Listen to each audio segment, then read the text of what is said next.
नमस्ते and welcome to रिद्धिमास kitchen. आज मैं आपके लिए बनाने जा रही हूँ बेसन का सीरा। इसे पंजाबी में बेसन का पाना भी बोलते हैं और घर में जब भी किसी को सर्दी या जुकाम हो और उस टाइम पे इसे खाया जाता है और इसे घर पे अवेलेबल बहुत ही बेसिक इंग्रेडिएंट से बनाया जाता है।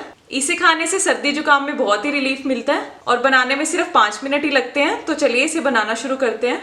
उससे पहले please subscribe to my channel and hit the bell button so that you can get all the notifications about my videos. इसके लिए सबसे पहले हम एक कढ़ाई ले लेंगे।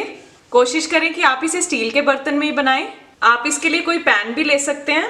इसे लो फ्लेम पे गर्म होने देंगे। अब हम इसमें 2 चम्मच घी डाल देंगे। घी गर्म हो चुका है। अब हम इसमें 2 चम्मच बेसन डाल देंगे। इसे लो फ्लेम पर ही भूनेंगे और चलाते रहेंगे जिससे कि बेसन कढ़ाई के बेस पे चिपके ना।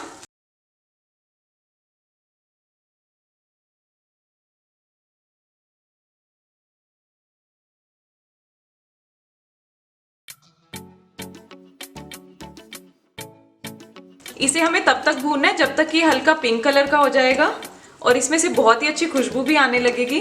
तब तक हमें इसे चलाते रहना है और भूनते रहना है।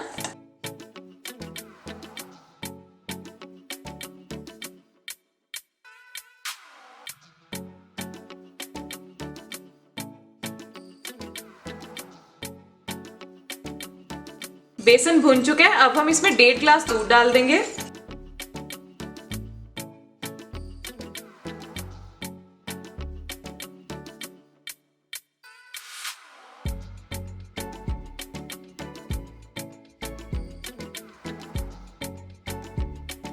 इसे लगातार चलाते रहना है। दूध डालते ही हम इसमें चुटकी भर हल्दी डाल देंगे।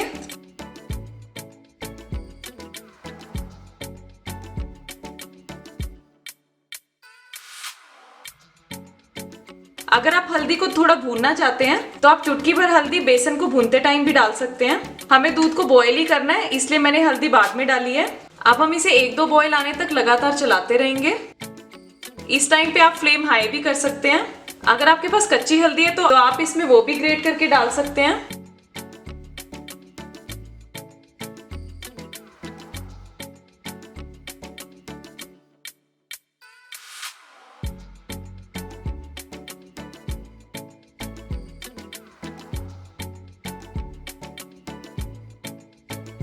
इसे 1 से 2 बॉईल आ चुके हैं। अब हम इसमें 2 से 3 चम्मच चीनी डाल देंगे। आप मीठा अपने हिसाब से कम ज्यादा भी कर सकते हैं।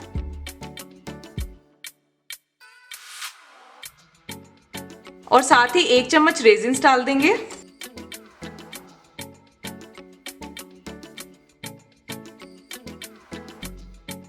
इसे 1 बॉईल और आ चुका है। अब हमारा बेसन का सीरा बनकर बिल्कुल रेडी है। अब हम फ्लेम ऑफ कर देंगे और इसे गरम गरम ही पियेंगे। इसे ठंडा करके बिल्कुल नहीं पीना, नहीं तो इसका असर नहीं होगा। और इसे पीने के बाद 1 घंटे तक कुछ भी खाना पीना नहीं है। पानी तो बिल्कुल भी नहीं पीना है। कोशिश करें कि इसे पीने के बाद बाहर बिल्कुल भी मत निकलें। इसे सोने से एकदम पहले पियेंगे तो ये बहुत ही हेल्पफुल रहेगा।